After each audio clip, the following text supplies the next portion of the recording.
அமித்ஷா அவர்கள் சொல்றாரு ஆங்கிலம்னா அவமானமா. சரி, ஆங்கிலம்னா அவமானம்னா இந்தினா இந்தி கத்துக்கிட்டு என்ன பண்ணுவ? இந்தி கத்துக்கிட்டு இங்க எருமாடு தான் மேய்க்கணும். வேற என்ன பண்ணிட்டீங்க? ஒரே ஒரு ஆங்கிலம் கத்துக்காத ஒருவரை உன்னால இஸ்ரோவிற்கு தலைவராக நியமிக்க முடிஞ்சதா? முடியாது. ஆங்கிலம் கத்து அப்பயே அண்ணா அவர்கள் ஏன் இருமொழி கொள்கையை கொண்டு வந்தாரு? தமிழ் நம்மை காப்பாற்ற, நம் மானத்தை காப்பாற்ற தமிழ். ஆங்கிலத்தை ஏன் தேர்ந்தெடுத்தாரு? ஆங்கிலத்துல தான் ஆய்வு கட்டுரைகள் இருக்கு. ஆங்கிலத்தை தான் தாமஸ் ஆல்வா எடிசன் எழுதின ஆய்வு கட்டுரை இருக்கு. கிரகாம் பெல் அவர்கள் எழுதின ஆய்வு கட்டுரை இருக்கு. ஐன்ஸ்டீன் எழுதின ஆய்வு கட்டுரைகள் இருக்கு. பல அறிவியல் கண்டுபிடிப்புகள் ஆங்கிலத்துல தான் இருக்கு. அதனால தான் அதை கத்துக்க சொன்னார் அண்ணா. ஒருவேளை மாறாக இந்தியில ஒரு ஆய்வு கட்டுரையோ, இந்தியில ஏதாவது ஒரு அறிவியல் சார்ந்து 1% அறிவியல் சார்ந்து ஏதாவது ஒரு தகவல் இருந்ததுன்னா முதல்ல ஆங்கிலத்தை விட்டுட்டு அண்ணா இந்தியை தான் கத்துக்க சொல்லியிருப்பாரு. ஆனா இந்தியில என்ன இருக்கு? சாணியை கரைச்சு குடிக்கணும் கொரோனாக்கு, வீட்டுக்கு வெளியே நின்னு கை தட்டணும், வீட்டுக்கு வெளியே விளக்கேத்தணும். மின் விளக்க கண்டுபிடிச்சது எப்படி இருக்கு? அதை படிக்க சொல்றது எப்படி இருக்கு? இவரு வீட்டுக்கு வெளியே விளக்கேத்தனா கொரோனா போயிடும் சொன்னவர். இவரு ஆங்கிலம்னா அவமானம் பேசுறாரு. முதல்ல இந்திய வளர்க்கிற வழியை பாருங்க. இந்திய இங்க இந்திக்காரன் இங்க வந்து பொழப்பு நடத்துறான். உங்க மாநிலத்துல எங்கேயுமே இந்திக்காரங்களை யாருக்குமே அங்க நிரந்தரம் கிடையாது. அங்க வேலை வாய்ப்பு இல்ல. பொதுவா இளைஞர்கள் இருக்கிறீங்க. ஒரு ஜூன் 5ஆம் தேதி நடந்த ஒரு நிகழ்வு பத்தி சொல்றேன். எத்தனை பேர் வீட்டுல இறைச்சி வாங்குவீங்க? கை தூக்குங்க பார்க்கலாம். என்னங்க எல்லாம் ஐரா? எத்தனை பேர் கை தூக்குங்க? எல்லார் வீட்லயும் இறைச்சி வாங்குவீங்கல்ல? ஜூன் 5ஆம் தேதி பிஜேபி ஆட்சியில இருக்கிற மத்திய பிரதேசத்துல ஒரு நிகழ்வு நடந்தது. என்ன நிகழ்வு தெரியுமா? 2 பேரு இறைச்சி வாங்கிட்டு வண்டியில போறாங்க. அதுல ஒருத்தரை 2 பேரையும் அடிச்சு ஒருத்தர் அடிச்சே கொண்டுட்டான். பல பதிவு இருக்கு, போய் பாருங்க. தயவு செய்து இது போன்ற விஷயங்களை பாருங்க. இளைஞராகிய நம்ம ரொம்ப உஷாரா இருக்கணும். பல நடிகர்களை வைத்தும் போலி தமிழ் தேசியவாதிகளை வைத்தும் ஏமாத்தி கொண்டிருக்கிறான் அந்த பாஜக காரன். அதுல ஒரு இளைஞரை அடிச்சு அந்த இடத்திலேயே கொண்டுட்டானுங்க. இன்னொரு இளைஞர் ரொம்ப சீரியஸான நிலையில ஆஸ்பத்திரியில இருக்காரு. ஹாஸ்பிடல்ல பிரதமர் மோடி அவர்கள் சொல்றாரு. இதெல்லாம் நம்ம விளக்குனா பிரதமர் மோடி என்ன தெரியுங்களா சொல்றாரு? நேத்து இந்திய பொருளாதாரத்தை நாங்க வந்து 4ஆம் இடத்துக்கு கொண்டு வந்துட்டோம். உலக அளவுல 4ஆம் இடத்துக்கு கொண்டுட்டு வந்துட்டாராம். சரி, 4ஆம் இடத்துக்கு கொண்டு வந்துட்ட, இதனால நீங்க என்ன சாதிச்சிட்டீங்க? யார் யாரெல்லாம் இதுல பயனடைஞ்சிட்டாங்க? யாரும் பயனடையல. ஒட்டுமொத்த இந்தியா, அதாவது இந்தியா உண்மைதான் 4வது இடத்துக்கு வந்துடுச்சு. எதனால? நம்ம திராவிட மாடல் அரசோ மற்ற மாநிலங்கள்ல ஒழுக்கமா நடக்கக்கூடிய அரசோ பல சலுகைகள் தராங்க இல்லையா? தொழிலுக்காக இந்த லோன்லாம் தராங்க இல்லையா? இதன் மூலமா தொழில் உற்பத்தி, அதை தவிர நம்ம கட்டுற ஜிஎஸ்டி இதெல்லாம் சேர்ந்து ஒன்றிய அரசினுடைய நம்ம 4ஆம் இடத்துக்கு வந்துட்டோம் உலக பொருளாதாரத்துல. ஆனா இதை திருப்பி நமக்கு என்ன தராங்க? எதுவுமே தரல. இந்த ஒட்டுமொத்த பணமும் யார்கிட்ட இருக்கு தெரியுங்களா? வெறும் 28 பேர்கிட்ட இருக்கு. இந்த ஒட்டுமொத்த பணமும் வெறும் 28 பேர்கிட்ட இருக்கு. இந்தியா வந்து பொருளாதாரத்துல 10வது இடத்துல இருந்த போதும் நம்ம இப்படியே தான் இருந்தோம். ஏன் இந்த கடை வச்சிருக்காரு அவர் 10 வருஷத்துக்கு முன்னாடி இதே கடை இங்கே தான் வச்சிருப்பாரு. இன்னைக்கு இதே கடை இங்க தான் வச்சிருக்காரு. ஆனா ஜிஎஸ்டி அதிகமா கட்டுவாரு. இந்த பணம் எங்க போகுது? ஒண்ணும் இல்ல. 28 பேர், அவங்களுடைய லிஸ்ட படிக்கிறேன் கேளுங்க.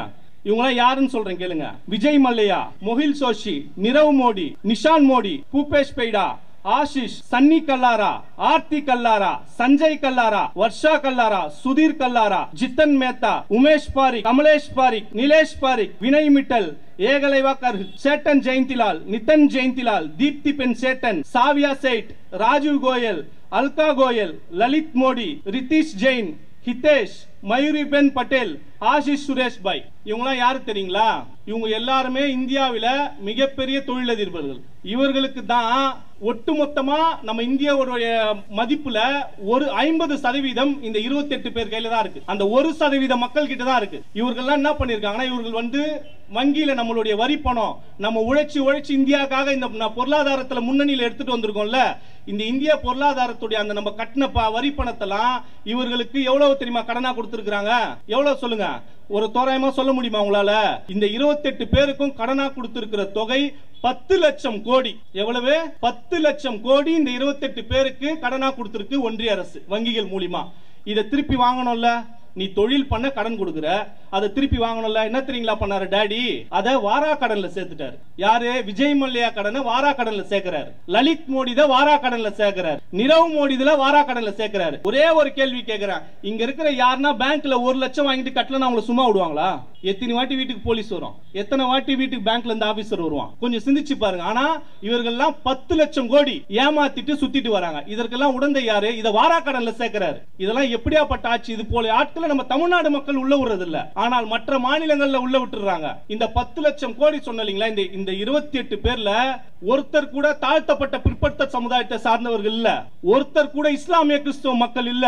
ஏன் இன்னும் ஒரு படி மேலே போய் சொல்லணும்னா ஒரே ஒருத்தர் கூட தமிழர் கிடையாது. இதுல இருக்கிற 28 பேர்ல 27 பேர் மோடி அவர்களின் சொந்த மாநிலமான குஜராத்தை சார்ந்தவர்கள். ஒரே ஒரு ஆள் விஜய் மல்லையா கர்நாடகாக்கார். இப்படி பணக்காரர்களுக்கு பாதுகாவலராக இருக்கிற மோடி அவர்கள் என்ன சொல்றாரு? நம்ம திராவிட மாடல் அரசை குறை சொல்றாரு.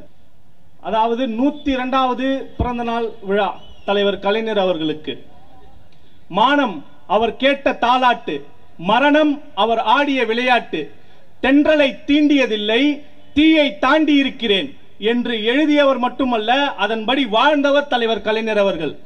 சேரர் வாழ்ந்த சிறப்பிடம் எங்கே, வீரர் பாண்டியர் அரசன் கவிழ்ந்தது, சோழர் உலாவிய சோர்விழா நாட்டில் கோழை கொள்கை குவிந்தது எவ்விதம் என்பதை எழுதியவர் மட்டுமல்ல, அதை மாற்ற நினைத்தவர், அதற்காக வாழ்ந்தவர் தலைவர் கலைஞர் அவர்கள்.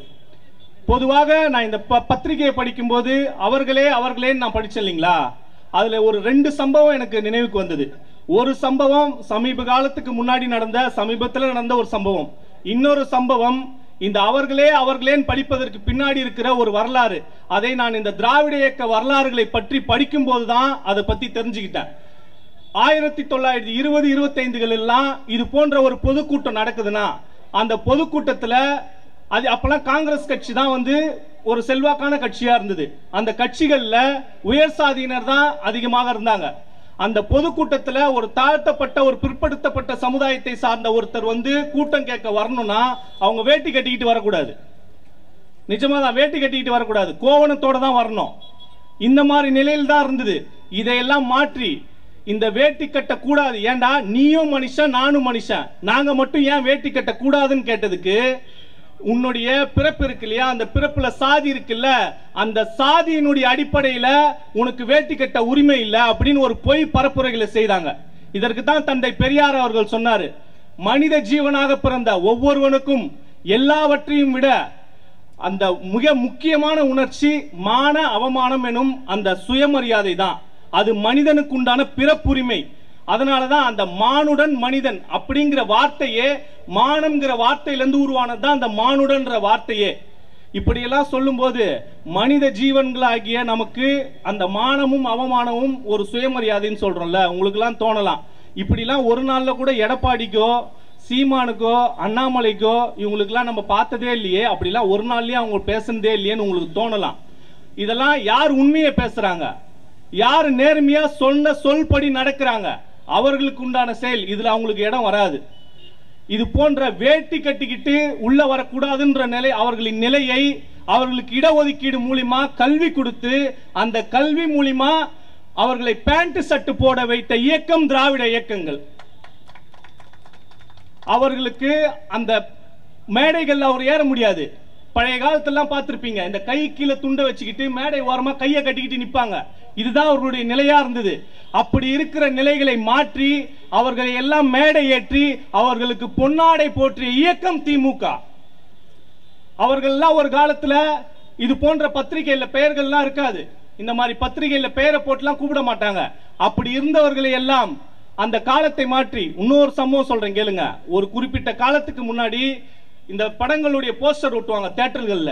அந்த தியேட்டர்கள்ல இந்த சாதியினர் உள்ள வரக்கூடாது அப்படின்னு அச்சடிச்சது காலம் இருந்தது. அந்த காலத்தை எல்லாம் மாற்றி இப்படி ஒரு பொதுக்கூட்டத்தை நடத்தி, அந்த பொதுக்கூட்டத்திற்கு இப்படி ஒரு பத்திரிகையை போட்டு, இதன் வழியா நம்ம பேரை சாதி மதம் எந்த வேறுபாடும் இல்லாம அனைவரின் பேரும் சமமா போட்டு நம்ம எல்லாம் இங்க ஒன்றுபடுத்தி இந்த ஒரு பொதுக்கூட்டத்துல நம்ம அனைவரின் பேரையும் உறக்க சொல்லி, இந்த ஊருக்கே கேட்கிற அளவு உறக்க சொல்லி நம்ம சுயமரியாதையை காப்பாத்தின இயக்கம் திமுக. நடிகர் சொல்லுவாரு, புதுதாக கட்சி தொடங்கி இருக்கிறாரு, அந்த தற்குறி சொல்லுவாரு, நான் அவர்களே இவர்களேன்னு சொல்றதுக்குலாம் இங்க வரல, அவர்களே இவர்களேன்னு சொல்றதுக்கு வரலனா தற்குறி, உனக்கு அவர்களே இவர்களேன்றதுக்கு பின்னாடி இருக்கிற வரலாறு உனக்கு தெரியாது. சாமானிய மக்கள், ஒரு சாதாரண மக்களுக்கு அந்த ஏற்படுகிற அந்த வலி, அந்த சுயமரியாதையை காப்பாற்ற வேண்டும் என்கிற அக்கறை உன்னிடத்துல இல்ல.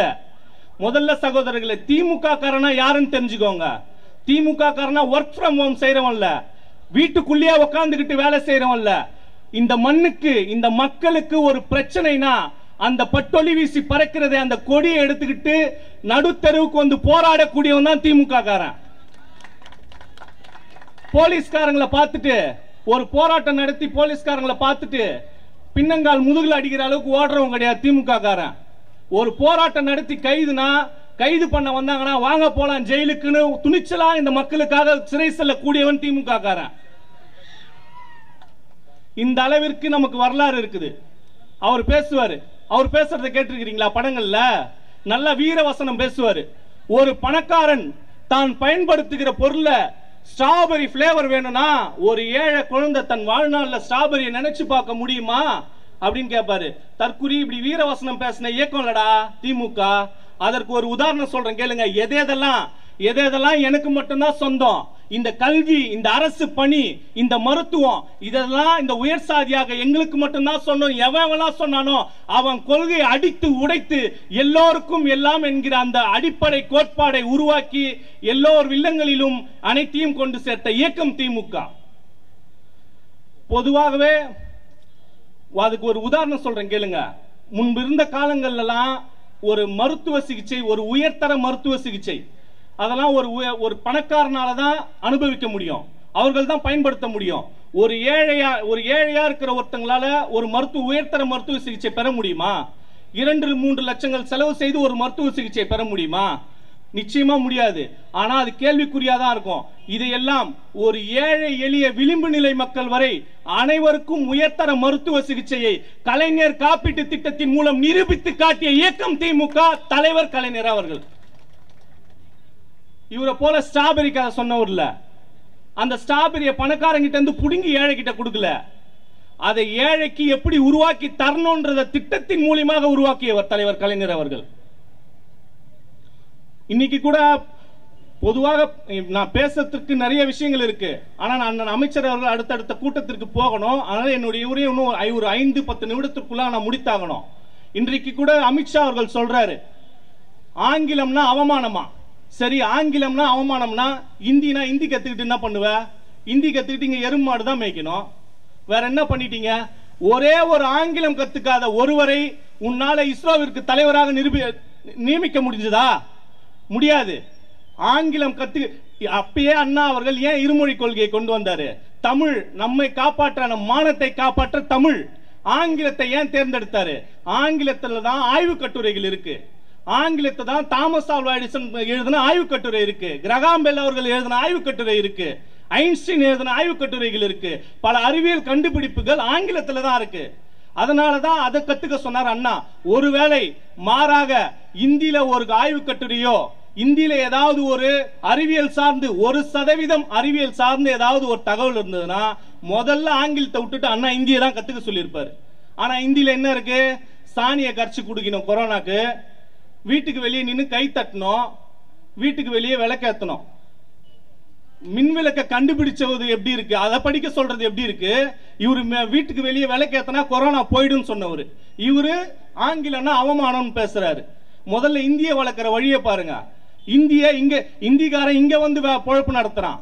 உங்க மாநிலத்துல எங்கேயுமே இந்திக்காரங்களை யாருக்குமே அங்க நிரந்தரம் கிடையாது, அங்க வேலை வாய்ப்பு இல்ல. பொதுவா இளைஞர்கள் இருக்கிறீங்க. ஒரு ஜூன் 5ஆம் தேதி நடந்த ஒரு நிகழ்வு பத்தி சொல்றேன். எத்தனை பேர் வீட்டுல இறைச்சி வாங்குவீங்க? கை தூக்குங்க பார்க்கலாம். என்னங்க எல்லாம் ஐரா? எத்தனை பேர் கை தூக்குங்க? எல்லார் வீட்லயும் இறைச்சி வாங்குவீங்கல்ல. ஜூன் 5ஆம் தேதி பிஜேபி ஆட்சியில் இருக்கிற மத்திய பிரதேசத்துல ஒரு நிகழ்வு நடந்தது. என்ன நிகழ்வு தெரியுமா? 2 பேரு இறைச்சி வாங்கிட்டு வண்டியில போறாங்க. அதுல ஒருத்தரை 2 பேரையும் ஒருத்தரை அடிச்சே கொண்டுட்டான். பல பதிவு இருக்கு, போய் பாருங்க. தயவு செய்து இது போன்ற விஷயங்களை பாருங்க.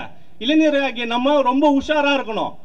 பல நடிகர்களை வைத்தும் போலி தமிழ் தேசியவாதிகளை வைத்தும் ஏமாத்தி கொண்டிருக்கிறான் அந்த பாஜக காரன். அதுல ஒரு இளைஞரை அடிச்சு அந்த இடத்திலேயே கொண்டுட்டானுங்க. இன்னொரு இளைஞர் ரொம்ப சீரியஸான நிலையில ஆஸ்பத்திரியில் இருக்காரு, ஹாஸ்பிட்டல்ல. இது போன்ற நிலை தான் உங்களுக்கும் நாளை ஏற்படும். இந்த பாஜக உள்ள நுழைஞ்சு ஒன்னா நம்ம கலாச்சாரத்தை உடைப்பான். இப்ப கீழடியில நம்ம ஆய்வறிக்கை ஏன் வெளியிட மாட்டான்? 5300 ஆண்டுகளுக்கு பழமையானது நம்ம தமிழ் நாகரிகம். அப்பயே கால்வாய் கட்டி இருக்கிறோம், அப்பயே கட்டடம் கட்டி இருக்கிறோம், அப்பயே நம்ம தொழில்களுக்கு தேவையான இரும்பு சாமான்களை நம்ம செய்திருக்கிறோம். இது போன்ற நாகரிகத்தை அவர் வெளியிடுவதற்கு அந்த ஆய்வறிக்கையை மாத்த சொல்றாரு. அதற்கு அந்த துறையினுடைய அந்த அதிகாரி ஒருத்தர் அமர்நாத் நினைக்கிறேன் அவர் பேரு, அவரு அதுக்கு மறுப்பு தெரிவிக்கிறாரு. அவரை பணியிடை மாற்றம் பண்றாங்க. இப்படி தமிழனுடைய நாகரிகத்தை, தமிழனுடைய பெருமையை உலக அளவுல பரப்ப செய்யறதுல உனக்கு என்ன தடை இருக்கு? உனக்கு என்ன அதுல கோபம்? ஆனா வந்து மதுரையில பேசுவாரு, என்ன பேசுவாரு, எனக்கு இங்க இருக்கதான் ரொம்ப சந்தோஷமா இருக்கு, தமிழ்நாட்டுக்கு வந்தாவே இங்க இருந்து போவேன், எனக்கு மனசே இல்லை, எனக்கு டெல்லியில இருந்தாலும் என் நினப்பெல்லாம் தமிழர் மேலேயே இருக்குது அப்படின்னுவாரு. இதெல்லாம் கேட்டுக்கிறதுக்கு பான் பிராக் போட்டு சட்டமன்றத்திலேயோ நாடாளுமன்றத்திலேயோ துப்புற மூடர்கள் இல்ல தமிழர்கள். நீ யாரு, நீ எப்படிப்பட்டவன், எங்க இருந்து வந்தவன்றது, பாசிச கொள்கை என்ன செய்யும்ன்றது தமிழர்களுக்கு தெரிஞ்சதுனாலதான் கடந்த நாடாளுமன்ற தேர்தலில் 40க்கு 40 என்ற வெற்றியை தமிழ்நாட்டு மக்கள் கொடுத்தாங்க. இதை போன்ற பல திட்டங்கள், அதாவது நம்ம திராவிட மாடல் அரசு மேல பொதுவா வர அவர் விமர்சனங்கள் என்ன தெரியுங்களா? இந்த திராவிட மாடல் அரசுல பெண்களுக்கு பாதுகாப்பு இல்ல, பெண்களுக்கு முன்னேற்றங்களுக்கான எந்த திட்டங்களும் இல்ல, இப்படின்னு ஒரு பொய் பரப்புரைகளை செய்வான். ஏன் அதை செய்யறானா, கடந்த தேர்தல்கள்லாம் ஒரு அறிக்கை வரும், எந்த அளவுக்கு ஓட்டு பர்சன்ட் ஆயிருக்கு அப்படின்னு சொல்லிட்டு. அதுல பெண்கள் கடந்த 3 தேர்தல்களா நம்ம திராவிட மாடல் அரசா படிப்படியாக அதிகரிச்சுக்கிட்டே வராங்க. இது அவனால பொறுக்க முடியல. இந்த ரிப்போர்ட் அவங்கிட்டயும் இருக்கும், அதை அவனால் தாங்கிக்க முடியல. இது அவன் திசை மாற்றணும், மடை மாற்றணும், இந்த பெண்களுடைய வாக்க அவர்களிடத்திலிருந்து பறிக்கணும். இதற்காகத்தான் இது போன்ற பொய் அவதூறுகள். அவரால் சொல்ல முடியுமா? நான் சொல்றேன் கேளுங்க. இந்த திராவிட மாடல் அரசு அமைந்த முதல் நாள் முதல் 1973 இந்தியாவிலேயே முதல் முறையாக காவல்துறையில் பெண்களை சேர்த்தது தலைவர் கலைஞர். 1975 அம்மையார் தர்மாம்பாள் அவர்களின் பெயரில் விதவை மறுமண நிதியுதவி திட்டம் தந்தது தலைவர் கலைஞர்.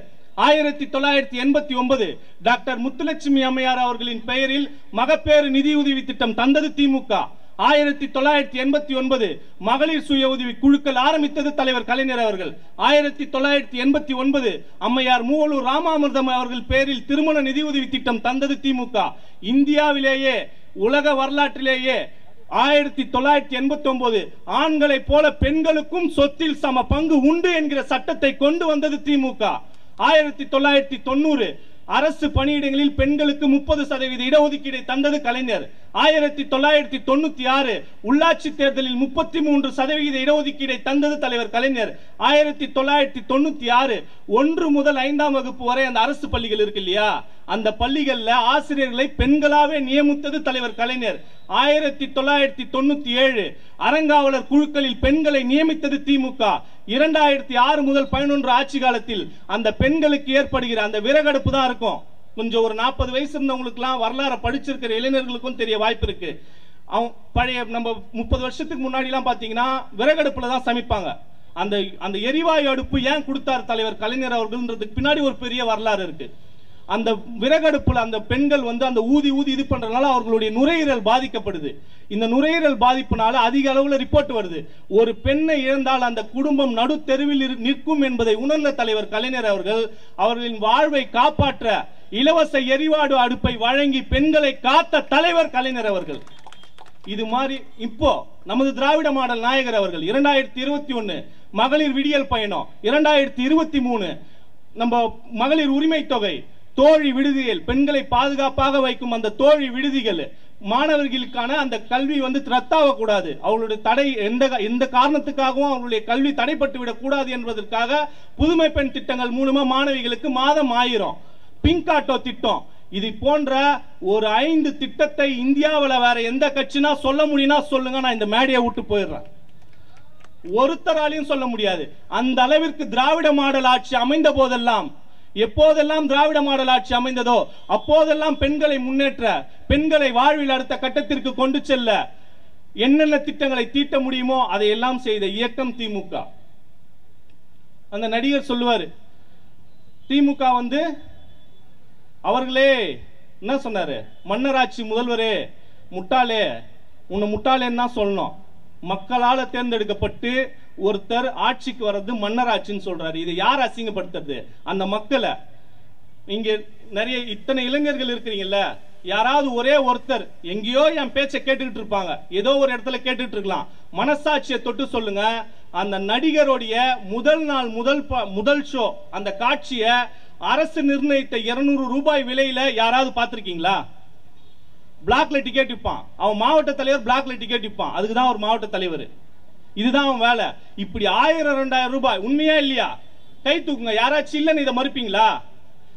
1000-2000 ரூபாய்க்கு டிக்கெட்டை வித்து அதன் மூலியமா சம்பாரிச்ச இவரு நம்மள சொல்றார் ஊழல் ஆட்சின்னு. தலைவர் கலைஞர் அப்படி இல்ல. மிசா காலம் ஒண்ணு வந்தது, உங்க எல்லாருக்கும் படிச்சிருப்பீங்க, இந்த வீடியோ எல்லாம் பார்த்திருப்பீங்க. அந்த மிசா காலத்துல நமது இயக்க தோழர்களை, பல்லாயிரக்கணக்கான தோழர்களை கைது பண்ணிட்டாங்க. எல்லாருமே நடுத்தர ரொம்ப ஏழை குடும்பத்தை சார்ந்தவர்கள். அந்த குடும்பங்களுக்கெல்லாம் அவர்கள் வாழ்க்கைக்கு என்ன பண்ணுவாங்க, மாதம் மாதம் அந்த குடும்பம் எந்த நிலையிலும் வறுமையில் வாடக்கூடாது என்பதற்காக மாதம் 200 ரூபாய் கொடுத்த தலைவர் எங்க தலைவர். நீ உங்களை போல சுரண்டி ரசிகர்களின் பணத்தை சுரண்டி அவர்களின் ரத்தத்தை உறிஞ்சிய தலைவர் இல்ல கலைஞர். நீலாம் திராவிட மாடல் அரசை பத்தி பேசுற, உனக்கு ஏதாவது யோகிதை இருக்குதா அந்த அரசை பத்தி பேசுவதற்கு? பிரதமர் மோடி அவர்கள் சொல்றாரு, இதெல்லாம் நம்ம விளக்குனா பிரதமர் மோடி என்ன தெரியுங்களா சொல்றாரு, நேத்து இந்திய பொருளாதாரத்தை நாங்க 4ஆம் இடத்துக்கு கொண்டு வந்துட்டோம், உலக அளவுல 4ஆம் இடத்துக்கு கொண்டுட்டு வந்துட்டாராம். சரி, 4ஆம் இடத்துக்கு கொண்டு வந்துட்ட, இதனால நீங்க என்ன சாதிச்சிட்டீங்க? யார் யாரெல்லாம் இதுல பயனடைஞ்சிட்டாங்க? யாரும் பயனடையல. ஒட்டுமொத்த இந்தியா, அதாவது இந்தியா உண்மைதான் 4வது இடத்துக்கு வந்துடுச்சு. எதனால? நம்ம திராவிட மாடல் அரசோ மற்ற மாநிலங்கள்ல ஒழுக்கமா நடக்கக்கூடிய அரசோ பல சலுகைகள் தராங்க இல்லையா, தொழிலுக்காக இந்த லோன்லாம் தராங்க இல்லையா, இதன் மூலியமா தொழில் உற்பத்தி, அதை தவிர நம்ம கட்டுற ஜிஎஸ்டி இதெல்லாம் சேர்ந்து ஒன்றிய அரசினுடைய நம்ம 4ஆம் இடத்துக்கு வந்துட்டோம் உலக பொருளாதாரத்துல. ஆனா இதை திருப்பி நமக்கு என்ன தராங்க? எதுவுமே தரல. இந்த ஒட்டுமொத்த பணமும் யார்கிட்ட இருக்கு தெரியுங்களா? வெறும் 28 பேர்கிட்ட இருக்கு. இந்த ஒட்டுமொத்த பணமும் வெறும் 28 பேர்கிட்ட இருக்கு. இந்தியா பொருளாதாரத்துல 10வது இடத்துல இருந்த போதும் நம்ம இப்படியே தான் இருந்தோம். ஏன் இந்த கடை வச்சிருக்காரு, அவர் 10 வருஷத்துக்கு முன்னாடி இதே கடை இங்கே தான் வச்சிருப்பாரு, இன்னைக்கு இதே கடை இங்க தான் வச்சிருக்காரு. ஆனா ஜிஎஸ்டி அதிகமா கட்டுவாரு. இந்த பணம் எங்க போகுது? ஒண்ணும் இல்ல, 28 பேரு. அவங்களுடைய லிஸ்ட படிக்கிறேன் கேளுங்க. இவங்களாம் யாருன்னு சொல்றேன் கேளுங்க. விஜய் மல்லையா, மொஹில் சோஷி, நிரவ் மோடி, நிஷான் மோடி, பூபேஷ் பெய்டா, ஆஷிஷ், சன்னி கல்லாரா, ஆர்த்தி கல்லாரா, சஞ்சய் கல்லாரா, வர்ஷா கல்லாரா, சுதீர் கல்லாரா, ஜித்தன் மேத்தா, உமேஷ் பாரிக், கமலேஷ் பாரிக், நிலேஷ் பாரிக், வினய் மிட்டல், ஏகலைவா கர்ஹ், சேட்டன் ஜெயந்திலால், நிதன் ஜெயந்திலால், தீப்தி பென் சேட்டன், சாவியா சேட், ராஜீவ் கோயல், அல்கா கோயல், லலித் மோடி, ரிதீஷ் ஜெயின், ஹிதேஷ், மயூரி பென் பட்டேல், ஆஷிஷ் சுரேஷ் பாய். இவங்களாம் யாரு தெரியுங்களா? இவங்க எல்லாருமே இந்தியாவில் மிகப்பெரிய தொழிலதிபர்கள். இவர்களுக்கு தான் ஒட்டுமொத்தமா நம்ம இந்தியாவுடைய மதிப்புல ஒரு 50% இந்த 28 பேர் கையில தான் இருக்கு. அந்த 1% மக்கள் கிட்ட தான் இருக்கு. இவர்கள்லாம் என்ன பண்ணிருக்காங்கன்னா, இவர்கள் வங்கியில நம்மளுடைய வரி பணம் நம்ம உழைச்சி இந்தியாவுக்காக இந்த பொருளாதாரத்துல முன்னணியில் எடுத்துட்டு வந்திருக்கோம்ல, இந்த இந்திய பொருளாதாரத்துடைய அந்த நம்ம கட்டின வரி பணத்தெல்லாம் இவர்களுக்கு எவ்வளவு தெரியுமா கடனா கொடுத்திருக்காங்க? எவ்வளவு சொல்லுங்க, ஒரு தோராயமா சொல்ல முடியுமா உங்களால? இந்த 28 பேருக்கும் கடனா கொடுத்திருக்கிற தொகை 10 லட்சம் கோடி. எவ்வளவு? 10 லட்சம் கோடி இந்த 28 பேருக்கு கடனா கொடுத்திருக்கு ஒன்றிய அரசு வங்கிகள் மூலியமா. இதை திருப்பி வாங்கணும்ல, நீ தொழில் பண்ண கடன் கொடுக்குற, அதை திருப்பி வாங்கணும்ல. என்ன தெரியுங்களா பண்ணாரு டாடி? அதை வாரா கடன்ல சேர்த்துட்டாரு. யாரு? விஜய் மல்லையா கடனை வாரா கடன்ல சேர்க்கிறாரு. லலித் மோடி தான் வாரா கடன்ல சேர்க்கிறாரு. நிரவ் மோடி இதுல வாரா கடன்ல சேர்க்கிறாரு. ஒரே ஒரு கேள்வி கேட்கிறேன், இங்க இருக்கிற யாருன்னா பேங்க்ல 1 லட்சம் வாங்கிட்டு கட்டலன்னா அவங்கள சும்மா விடுவாங்களா? எத்தனை வாட்டி வீட்டுக்கு போலீஸ் வரும், எத்தனை வாட்டி வீட்டுக்கு பேங்க்ல இருந்து ஆபீசர் வருவான்? கொஞ்சம் சிந்திச்சு பாருங்க. ஆனா இவர்கள்லாம் 10 லட்சம் கோடி ஏமாத்திட்டு சுத்திட்டு வராங்க. இதற்கெல்லாம் உடந்தை யாரு? இதை வாரா கடன்ல சேர்க்கிறாரு. இதெல்லாம் எப்படியாப்பட்ட ஆட்சி? இது போல ஆட்களை நம்ம தமிழ்நாடு மக்கள் உள்ள விடுறது இல்ல, ஆனால் மற்ற மாநிலங்கள்ல உள்ள விட்டுறாங்க. இதுதான் இன்றைக்கு இருக்கிற நிலைமை. இந்த 10 லட்சம் கோடி சொன்னீங்களா, இந்த 28 பேர்ல ஒருத்தர் கூட தாழ்த்தப்பட்ட பிற்படுத்த சமுதாயத்தை சார்ந்தவர்கள் இல்ல, ஒருத்தர் கூட இஸ்லாமிய கிறிஸ்தவ மக்கள் இல்ல. ஏன் இன்னும் ஒரு படி மேலே போய் சொல்லணும்னா, ஒரே ஒருத்தர் கூட தமிழர் கிடையாது. இதுல இருக்கிற 28 பேர்ல 27 பேர் மோடி அவர்களின் சொந்த மாநிலமான குஜராத்தை சார்ந்தவர்கள். ஒரே ஒரு ஆள் விஜய் மல்லையா கர்நாடகாக்கார். இப்படி பணக்காரர்களுக்கு பாதுகாவலராக இருக்கிற மோடி அவர்கள் என்ன சொல்றாரு? நம்ம திராவிட மாடல் அரசை குறை சொல்றாரு. இங்கு சட்டம் ஒழுங்கு சரியில்லை. இறுதியாக என்னுடைய உரையை இப்படி நிறைவு செய்கிறேன். திமுகவை அழித்து விடுவேன், ஒழித்து விடுவேன், அறிவாலயத்தின் இறுதி செங்கலை உருவும் வரை ஓய மாட்டேன் என்று சொல்லும் முட்டாள் மூடர்களே, திமுகவை அழித்து விடுவேன் என்று சொன்னவர்களுக்கு வரிசையாக சமாதி கட்டியதாகத்தான் வரலாறு உண்டே ஒழிய திமுகவை எந்த கொம்பனும் அழித்ததாக வரலாறு கிடையாது. 1957 முதல் முறையாக திமுக தேர்தலில் போட்டியிடுகிறது. 15 சட்டமன்ற உறுப்பினர்கள், 2 நாடாளுமன்ற உறுப்பினர்களை பெற்றுவிட்டு இது போன்ற ஒரு பொதுக்கூட்டத்தில் அண்ணா சூளுரைக்கிறார். இந்த இயக்கத்திற்காக நாங்கள் போட்டிருக்கும் அடித்தளமானது சாமானியமானதும் அல்ல, காலத்தால் தோண்டி எறியப்படக்கூடியதும் அல்ல. காதகர்கள் எவ்வளவு பெரிய கல் நெஞ்சத்தை கடப்பாறையாக்கி தோண்டினாலும் இந்த அடித்தளத்தை அவர்களால் தோண்டி எறிய முடியாது. அந்த அளவிற்கு இந்த அடித்தளமானது வலுவானது, வளமானது அப்படின்னு சொன்னாரு. அதன் அடிப்படையில தான் இன்னைக்கு இத்தனை லட்சம் பேர் இளைஞர்கள் நம்ம உதயநிதி பின்னாடி நிக்கிறோம்னா அதற்கு காரணம் அண்ணா இட்ட அந்த அடித்தளம் தான். ஜனநாயகத்திற்கு எதிராக, சமூக நீதிக்கு எதிராக, சமத்துவத்திற்கு எதிராக எத்தனை அம்புகள் வந்தாலும் அதை தன் நெஞ்சில் வாங்கிக் கொண்டு இந்த தமிழினம் அமைதியாகவும் வளமாகவும் வாழ வழி செய்து கொண்டிருக்கின்ற நம் முதலமைச்சரின் அவர்களின் கரங்களை வலு சேர்ப்போம். போலி தமிழ் தேசியவாதிகளை வைத்தும் நடிகர்களை வைத்தும் திமுகவை அழித்து விடலாம், ஒழித்து விடலாம் என்று எண்ணுகிற பாசிச பாஜகவே, உன் கொட்டத்தை அடக்க எங்கள் அண்ணன் உதயநிதி இருக்கிறார். அவர்களின் பின்னால் லட்சக்கணக்கான என்னை போன்ற இளைஞர்கள் இருக்கிறார்கள் என்றை நம் மறந்து விடாதே. எங்கள் இறுதி மூச்சு உள்ளவரை அண்ணன் உதயநிதி அவர்களுக்கு துணை நிற்போம் என்று கூறி தமிழ்நாடு போராடும், தமிழ்நாடு வெல்லும். நன்றி, வணக்கம்.